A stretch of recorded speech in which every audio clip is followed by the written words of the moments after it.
ఇక భారత వాతావరణ సంస్థ కోస్తాంధ్రకు భారీ వర్ష సూచన అయితే వెలువరించింది. ఈ నెల 20న కోస్తాంధ్రలో పలు చోట్ల భారీ వర్షాలు కురిసే అవకాశం ఉందని ఐఎండీ వెల్లడించింది. కోస్తాంధ్ర జిల్లాలో కొన్ని చోట్ల 6 సెంటీమీటర్ల నుంచి 12 సెంటీమీటర్ల వరకు వర్షపాతం నమోదయ్యే అవకాశం ఉందని తెలిపింది.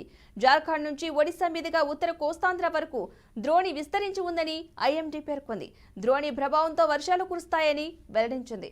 ఎల్లుండి అల్లూరి సీతారామరాజు జిల్లా, కోనసీమ అంబేద్కర్ జిల్లా, తూర్పు గోదావరి జిల్లాలో ఉరుములు మెరుపులతో కూడిన ఓ మోస్తారు వర్షాలు కురుస్తాయని తెలిపింది. ఏలూరు, గుంటూరు, ప్రకాశం, కృష్ణా, పల్నాడు, బాపట్ల జిల్లాల్లోనూ వర్షాలు కురుస్తాయని ఐఎండీ వివరించింది.